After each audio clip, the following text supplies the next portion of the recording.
Lucas capítulo 15, verso 18 e 19. Levantar-me-ei e irei ter com meu pai, e dir-lhe-ei: Pai, pequei contra o céu e perante ti, já não sou digno de ser chamado teu filho. Faze-me como um dos teus jornaleiros. Nessa passagem, aprenderemos que o único que pode frustrar os propósitos de Deus para a minha vida sou eu mesmo. E não há como mudar este quadro se não tomarmos a atitude de, em alguns momentos, fazer o caminho de volta. O caminho de volta, ao contrário do que alguns podem pensar, não é o caminho da desistência, mas fazer o caminho de volta significa reconhecer de onde se parou a jornada de uma vida abençoada e vitoriosa em Deus. Ao lermos o início da trajetória desse jovem, podemos notar nitidamente que ele tomou a decisão de afastar-se da presença de seu pai e viver a sua vida conforme os seus valores e as suas vontades. A decisão desse jovem foi motivada pela sua própria emoção, pelos seus sentimentos. Dessa forma, quando tomamos uma decisão movida pelos nossos sentimentos, ficamos vulneráveis às ciladas do mundo. Precisamos entender que toda decisão, escolha, gerará consequência em nossa vida. E uma escolha errada poderá gerar consequências terríveis em nossa vida. A decisão do filho mais novo em sair da casa do pai e ir para o mundo viver sua vida não foi tomada da noite para o dia.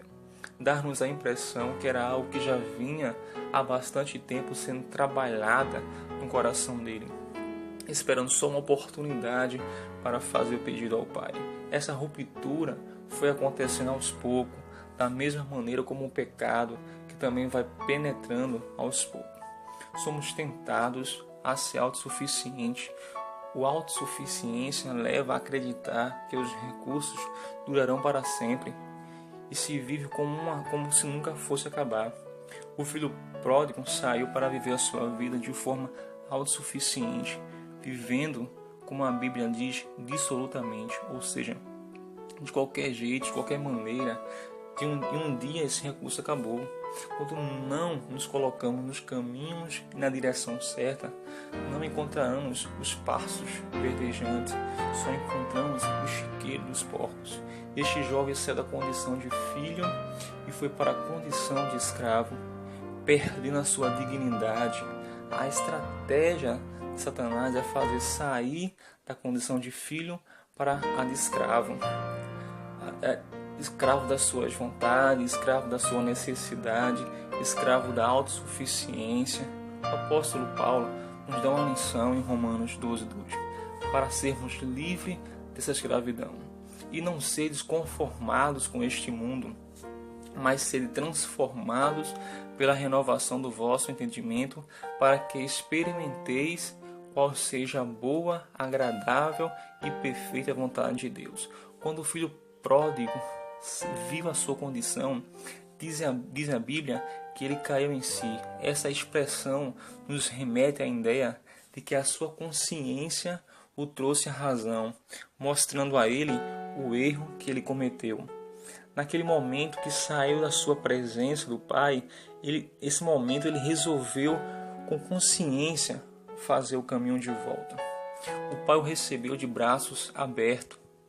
Ao trocar suas vestes, o pai estava apagando o passado de pecado do filho.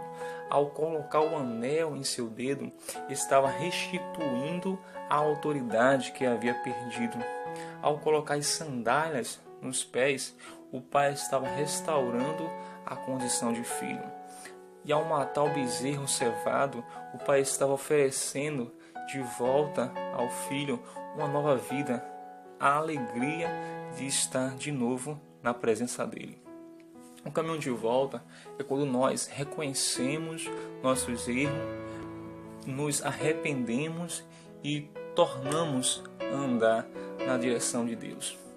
Em 2 Crônicas 7:14 diz assim: E se o meu povo, que se chama pelo meu nome, se humilhar e orar e buscar a minha face e se converter dos seus maus caminhos, então eu ouvirei dos céus e perdoarei os seus pecados e sararei a sua terra.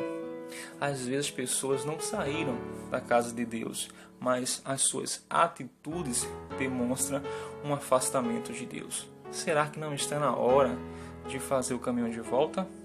Amém? Fica na paz e Deus te abençoe.